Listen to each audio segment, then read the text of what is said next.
Well, hello there. You're watching the press preview, a first look at what is on the front pages. In the next half hour or so, we'll see what's making the headlines with the consultant editor of the Daily Mail, Andrew Pearce, and the associate editor of the Daily Mirror, Kevin Maguire. They will be with us right through until midnight for our extended news review. So let's check out the front pages then. Return of holidays if you are vaccinated. That is the lead story for The Telegraph, which says Britons who have had both COVID jabs may soon be allowed to visit countries on the government's amber travel list without having to quarantine. The Metro leading with those expletive-filled messages between Boris Johnson and Dominic Cummings about Matt Hancock, the headline Nuclear Dom. Hopeless, the Mirror puts the Prime Minister's description of his Health Secretary front and centre. That is also the splash for The Guardian. But The Times reports that Matt Hancock is to be cleared of allegations that he lied to the Prime Minister despite the claims from Mr Cummings. The Star doesn't miss an opportunity to poke fun over the WhatsApp exchanges. The Express isn't concerned, telling the former advisor, we've got bigger fish to fry. Financial Times, meanwhile, leading with the Biden-Putin summit in Geneva, saying the US president warned Mr Putin of devastating repercussions if Russian opposition activist Alexei Navalny were to die in prison. Millions of office workers could be permanently working from home due to a change in the law. That's the lead for the Mail.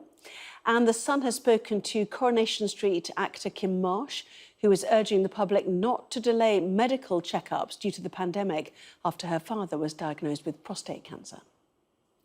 So Andrew and Kevin here with their choices. We'll come to The Telegraph and the Mail and those COVID developments in a moment. But first of all, Cummings, again, Daily Star. I have to admit, I did chuckle. We think we've got this right, the paper says. Hopeless bloke said hopeless bloke is hopeless, says hopeless bloke. We shouldn't laugh. Anyway, Kevin, your take. Yeah, but that's probably what saves Hancock to some extent Johnson, because it's Dominic Cummings who has a very low public rating because of his eyesight test to Barnard Castle, which nobody believes. He might be largely telling the truth, or he might be totally telling the truth now, but do people still believe him? I think what's incontrovertible are the messages from the Prime Minister that he produced. Downing Street wouldn't engage and say they were false. If they were false, they would have been out of the traps immediately and stated that. So it's quite clear the Prime Minister at the beginning of the pandemic did think Matt Hancock was hopeless, although he said it in rather fruitier language than that. And of course, you can see why, with the mistakes over care homes, the mistakes over PPE, and the mistakes over testing. But will Hancock be saved? Does this keep him in his job, or does Michael Gove get the shift and a reshuffle we believe he wants, and he goes off to health in a period when there might be a lot more money put into the NHS in a post-COVID recovery programme? Who knows? But I thought the most significant, actually, part of the Cummings diatribe was, one, he said the Prime Minister repeatedly lies and gets other ministers to just lie to Parliament and the public. And two, Boris Johnson fancies leaving a couple of years after the next election to make lots of money and have fun. That, in the longer term, could be the most damning allegation if all of a sudden voters and MPs, Tory MPs, think he's just there and his authority will begin to wane if they think he's going to leave and he's just doing it for himself. Which, well, let's be honest, he probably is. Yeah, Daily Mirror asking the question, Andrew, 15 months and 128,000 deaths after the PM's damning verdict on his health secretary. How come he's still in the job? My question to you is it possible to retrofit arguments into this chaos of a global pandemic? If you looked at America at the same time, you had states trying to outbid each other for ventilators because there was no federal purchasing. I mean, it wasn't just this country in a world of pain over pandemic preparedness. No, and all the PPE was in, of all places, the wretched China. So we had to go on cap in hand to China to buy our PPE. We back as far as 2015. When Jeremy Hunt was Health Secretary and Theresa May, David Cameron was Prime Minister, they were told, this country was told, there had to be better preparations for pandemics, and we didn't do it. all around the world, some of the greatest countries in the world were caught hopping. All those countries at G7 the other day, they were all caught hopping. Italy, we saw people dying on trolleys in corridors in hospitals. We never got to that state quite. And the trouble with Cummings is, Kevin's right, the public have delivered their verdict on Dominic Cummings, because very soon after his outburst at that, 7 hours in a government committee, a raft of polls were published which showed the Tories having an even bigger lead. They see him as a bitter and twisted liar. He lied over Barnard Castle. He lied again, in my view, when he went before the Select Committee, when he refined his story about Barnard Castle. Some of what he may have said about the Health Secretary may be true. He's clearly very bitter that Hancock is still there.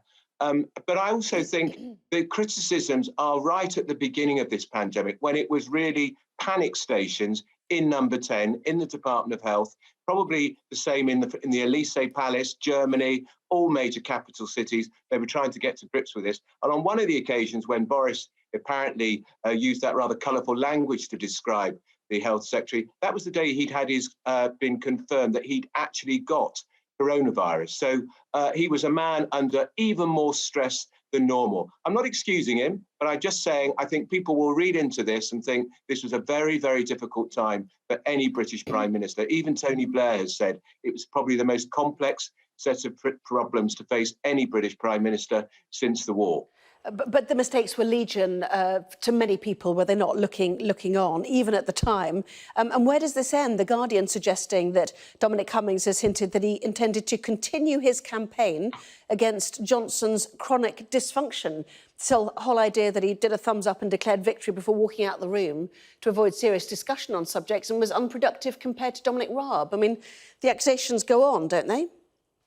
Yeah, that was quite interesting. He commented on Dominic Raab when he took over as acting Prime Minister, that Cummings says he could chair a meeting without just telling funny stories and gags, which suggested a lack of seriousness by the Prime Minister at the beginning of the pandemic. And if you recall, he claimed he'd been to a hospital shaking hands with COVID patients. There were no COVID patients in there, but we were shaking hands when that day advice had been issued that you shouldn't shake hands. So I think that can hurt him. But Dominic Cummings said to the Health and Science Select Committees he would produce evidence to back up all his assertions. He hasn't yet done that. We haven't seen the promises yet by Hancock, he says, that he actually made. I think he's got to produce, I'm enjoying reading it all. It gives you an insight into to what went on. It also confirms your belief, if you're somebody like me who thought Dominic Cummings was, I think it was David Cameron called him a career sociopath. I think that's been borne out. And you think, why was he ever in the heart of government? And the problem for Johnson is, if Cummings isn't telling the truth, then Johnson has to answer, why did he take a fantasist into Number 10 and have him as his chief advisor after letting him run the Brexit campaign? I think we know where that's gone. I'll disagree with Andrew, but I think it's been utterly disastrous and the country was lied to back in 2016. But he's got to produce more evidence to back up what he is asserting. But even then, it's possible that the Prime Minister's vaccine bubble might continue to be pumped up. And people, as you and Andrew are both saying, all governments around the world were struggling. But I think it was Britain's misfortune that we had a show pony, not a thoroughbred, in Number 10. And we had a Prime Minister who's a bit lazy, he's a bit slapdash, he's part-time, he's more interested in having fun, making money, sorting out his divorce, getting married, instead of focusing on the big job and getting it right. Yeah, just want to move on because there's some. I was just going to say, though, in The Guardian, they quoted Jeremy Hunt, the former Health Secretary, who chairs one of those committees that Cummings gave evidence to. And he said Cummings has produced nothing in that 7,500-word blog or rant, might be a better word to describe it, that proves Matt Hancock lied. And he said, and it also confirms, yes, sure, there was an element of chaos in Number 10. He said, but there would be, wouldn't there, with the pandemic gripping the whole world. OK, yeah, the Times also going on that. Matt Cartoon, just very, very quickly, Boris sent Mr Cummings a text describing Matt Hancock as really excellent. Unfortunately, the PM's phone autocorrected that to ... You can't quite see it, can you? I just lose that strap momentarily. There we are, finally. Read it for yourself now, can't you? So let's go to the Daily Telegraph. The news of tonight that the Telegraph reporting that officials are drawing up proposals that could allow people who have had both COVID vaccinations to avoid having to quarantine on their return from amber list countries. And by my reckoning, Andrew, this would mean this is the first thing the government is giving you for actually getting your double dose. Absolutely, and at last, it's a chink of light. Now, this is only at a very early stage, but they are now. Matt Hancock is apparently not against it.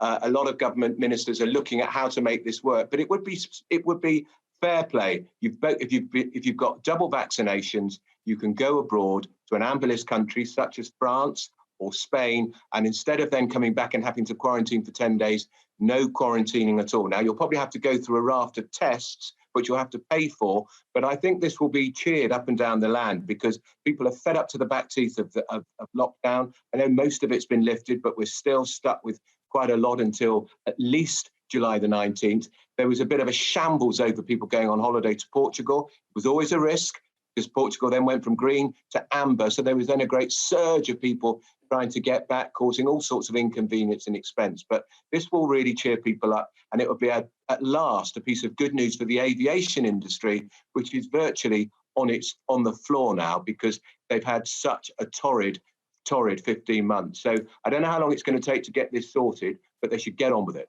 Well, a government spokesperson has told us tonight, recognising the strong strategic rationale and success of the vaccine programme, we have commenced work to consider the role of vaccinations in shaping a different set of health and testing measures for inbound travel. Telegraph suggesting it's at an early stage. Officials still working on whether it would be returning Britons or all arrivals, whether children would be exempt because they wouldn't have had the opportunity to be vaccinated by July the 19th. Kevin?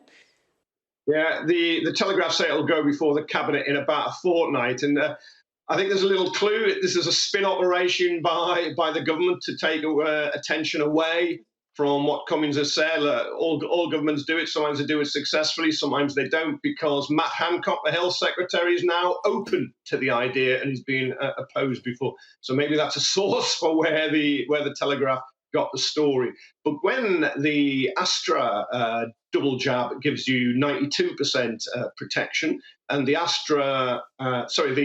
Pfizer double jab gives you 96% protection, I can see the case for this. And Michael Gove, who's been looking at the idea of COVID certificates, COVID passports, has effectively ruled them out for use in the UK. But Tony Blair, amongst others, has been saying for weeks, if not months, that they will effectively be used around the world because countries, when they open up, will want to make sure that people going in are jabbed. And we're not quite clear yet, scientists aren't quite clear how you pass it on if you're jabbed, but certainly you're not going to pass it on as if you are unjabbed. OK. We'll do the Daily Mail, which is the shock plans to work from home forever in the 11. So stay tuned for that. Plenty more still to come, though. We'll take a look at what happened at that summit in Switzerland between Presidents Biden and Putin.